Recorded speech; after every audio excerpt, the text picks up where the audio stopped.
Since the package delivery service DHL Express announced it's cutting its U.S. operations. DHL shipments here in this country will now be handled by United Parcel Service. DHL, you may know, is part of the German delivery service Deutsche Post, and the company says the U.S. move will cut costs while only affecting a small part of its business. John Mullen is CEO of DHL Express and joins us with more on the deal and why it's happening. John, welcome to our show.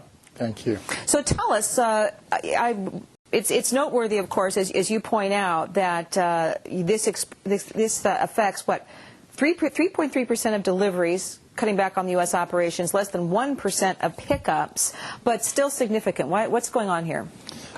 Well, first, there's a bit of a misconception that we are going to hand over our deliveries to UPS. Well, let's clear that up now. That's not actually the issue. What it is a capacity outsourcing arrangement, as happens with many other industries, passenger airlines with code sharing, or the shipping industry has been doing it for years, the better use of expensive assets. We currently have two subcontractors in the United States who provide the actual airline flying.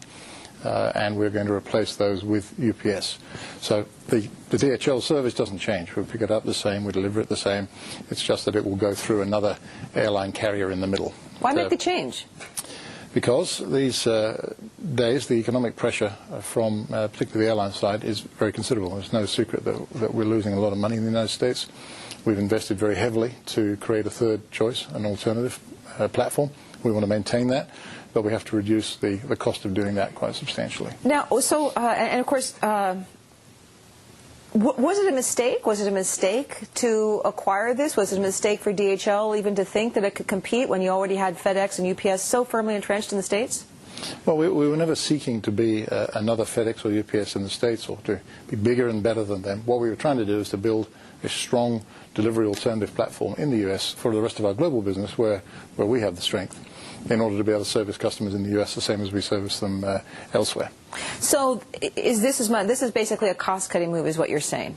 It's cost and flexibility. Okay. So tell us about how the business in Europe is doing, because you also have strains there. You certainly you have higher energy costs. You have there's even some signs now the OECD, for example, downgrade some of its growth forecast for the Eurozone today. Yeah. Well, firstly, our own position is very different in Europe. We have a very strong market share as opposed to a small market share here. Economically, so far so good. Yeah, I read the newspapers like you and get a little bit nervous about the pressures spreading across the Atlantic. But so far so good. We're seeing maybe a little bit of slowdown in a couple of countries, Spain, the UK, I think, driven a little bit by mortgage markets like here. But so far we're okay in Europe. How do the rising energy costs affect you? Well, they affect us in a number of ways. Firstly, the cost, obviously. The escalation in fuel was one of the largest costs we have, particularly running 350 aircraft, as we do, is a very considerable pressure. But also it changes our customers' buying behavior, which is probably in the long run more worrying. When you're paying 20, 30% premiums or surcharges for Air Express, people start saying, well, what happens if if I got it delivered in 3 or 4 days instead of overnight tomorrow morning? And you're seeing signs of that? We're definitely seeing signs. The whole industry, I think, is seeing a modal shift from air to ground, ground to deferred. So a permanent shift, do you expect? Well, the jury's out on that, but I think probably in large part. I mean, once the customer gets used to a slightly slower level of service, I think, well, business still runs. So do you shift your business accordingly? Do you buy more trucks and fewer planes? Yes, obviously. And an integrated carrier like ourselves and some of our competitors have a full range of full suite of products from the Air Express down through to deferred ground. In terms of the secondary effects, and that's certainly something the European Central Bank talks a lot about. It's one thing to have commodity prices or oil prices, gas prices higher, but you might say it's not so much of a big inflation threat if it doesn't pass through to wages, for example, if it doesn't pass through to companies like yours trying to raise your prices. In terms of what you're seeing in your operations, say in Europe, where you are stronger, as you say, what are you seeing in terms of wage pressures and wage demands? Well, I think it's in the pipeline more than what's already happened. I mean, Germany, for instance, has been extremely successful in keeping its wage costs down. for a number of years, which I think has helped greatly in restoring Germany's competitiveness. A number of other countries have done the same, but I think there's increasing pressure, and when gas prices are hitting the sort of levels they are, and they're nearly double what they are in the States, and how much pressure there is here. There were demonstrations in France I saw this week about gas prices, etc. So inevitably, that is going to flow through to wage pressure.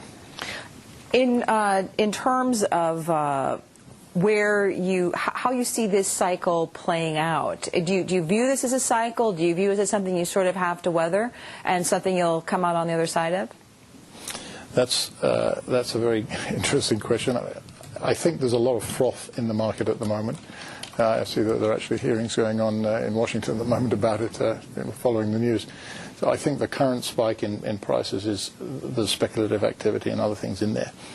So it wouldn't surprise me to see it come back down a bit. But in the long run, you've got decreasing supply, you've got increasing cost of getting the remainder of the supply, and you've got increasing demand, particularly in the exponential areas of Asia and the Chinas and India. So that's only going to drive prices one way. Okay. Is that an area where you are expanding, where you see more possibilities for expansion? Yeah, well, of course, for our industry, the Asia and other emerging markets is where all the activity is at the moment. We've got strong growth figures right across there. We've got, fortunately for us, in our situation, very strong market position in most Asian countries. Does that help offset the impact you might see? And in fact, what is the impact on your business from the credit crunch, so strong in the U.S., but signs of it overseas as well? Well, it hasn't impacted us directly as a company as yet in terms of our own borrowing capabilities or whatever, but where it has definitely impacted us on our customer behavior. Again, here in the United States, for instance, we used to carry a lot of documents from the mortgage industry, the financial sector, etc., and those volumes are down, very materially. Okay, I guess that's the U.S. Federal Reserve calls that spillover from the housing market turn down, from the mortgage meltdown. John Millen, thanks so much for joining us. Appreciate you taking the time. Thank you very much.